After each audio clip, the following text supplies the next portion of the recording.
இருக்கட்டும். இரண்டாவது 1 சாமுவேல் அதிகாரம் 1 இறைவார்த்தை 18 முதல் நீங்கள் வாசித்தீர்கள் என்று நன்றாக தெரியும். அன்னா ஆலயத்தில் உட்கார்ந்து ஆண்டவரது மௌனமாக ஜெபித்து கொண்டிருக்கின்றார். வாய் அசையல, கை அசையல, கண்ணிலிருந்து தண்ணீர் வரல, உள்ளத்திலிருந்து பேசிக்கொண்டிருக்கின்றாள். அந்த அளவு இதயத்தோடு பேசினாள். அதனால்தான் ஆண்டவர் அவர் இதயத்தில் பேசுவதை கேட்டு அவர் கேட்பதை தந்தார். அந்த கேட்டலும் யாருக்காக? ஆண்டவே, நீ அந்த குழந்தையை தந்தால் அடுத்த வருடத்தில் உமக்கே நான் அர்ப்பணித்து விடுகின்றேன். நீ கொடுப்பது எனக்காக அல்ல, அது உமக்கே ஒதுக்கட்டும். அந்த அளவுக்கு ஜெபம்.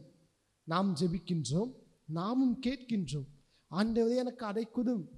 ஆண்டவரே, எனக்கு நாணத்தை கொடும். ஆண்டவரே, என் பிள்ளைகளுக்கு நல்ல ஆற்றலை கொடும். ஆண்டவரே, என் பிள்ளைகளுக்கு நல்ல நாணத்தை கொடும். அவர்கள் அறிவாற்றலோடு வாழ வேண்டும். ஆண்டவரே, நான் நல்ல வீடு கட்ட வேண்டும். ஆண்டவரே, என் பிள்ளைகள் நல்ல வேலை வாய்ப்பில் இருக்க வேண்டும் என்று கேட்கின்றோம். ஆனால் அந்த வேலை வாய்ப்பும் நல்ல வீடுகளும் நல்ல சொத்துக்களும் இருக்கும் பொழுது அது யாரை மகிமைப்படுத்துகின்றது? அண்ணா கேட்டால் குழந்தை பேர் வேண்டும் என்று இதயத்திலிருந்து ஜெபித்து கொண்டிருந்தார். உள்ளத்திலிருந்து ஆண்டவரிடம் உரைத்தார். ஆனால் அது அவளுக்காக மட்டுமல்ல, அதை உடனே ஆண்டவருக்காகவே அர்ப்பணித்தார். நாம் பெற்றுக்கொண்ட நன்மைகளும் நாம் பெற்றுக்கொண்ட ஆசீர்வாதங்களும் ஜெபத்தின் வழியாக பெற்றுக்கொண்டிருக்கின்றோம், அல்லது ஆண்டவருடைய அருளினால் நாம் பெற்றுக்கொண்டிருக்கின்றோம். அது ஆண்டவரை மகிமைப்படுத்துகின்றதா? ஆக நமது ஜெபம் எப்படி இருக்கின்றது? அன்னாவின் ஜெபத்தை போல இதயத்திலிருந்து எழுகின்றதா, அல்லது இருமாப்பு, வஞ்சகம்? சில வேளையில் இந்த ஷார்ட்ஸ்லாம் கோபி சுதாகர் என்ற ஒரு ஷார்ட்டில் பார்த்துருக்கேன். அடுத்தவன் வீடு கட்டான், எரியுதே வயிறு எரியுதே சொல்லி கேலியாக பேசுவார்கள்.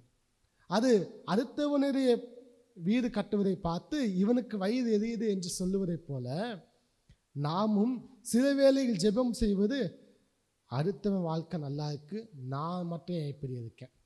இது உண்மையான ஜெபமா? ஆனால் அண்ணா ஜெபித்தாள், ஆண்டவரே, அந்த குழந்தை என் சக்காலத்துக்கு நல்ல பேரு பிள்ளைகள் எல்லாம் இருக்கின்றது, எனக்கும் பிள்ளைகளை தாரும் என்று கேட்டாள். நாமும் சில வேளைகள் அவ்வாறு தான் ஜெபிக்கின்றோம். அவன் நல்லா இருக்கான், என் சொந்தக்காரன் நல்லா இருக்கான், நான் உண்மையே கெதின்னு இருக்கேன், ஆனால் எனக்கு ஒன்றுமே கிடைக்கலே என்று நாம் கூக்குரல் இடுகின்றோம். ஆனால் அந்த கூக்குரலில் நாம் பெற்றுக்கொண்டதை ஆண்டவரை மகிமை செய்கின்றோமா என்பதை சிந்தித்து பார்ப்போம்.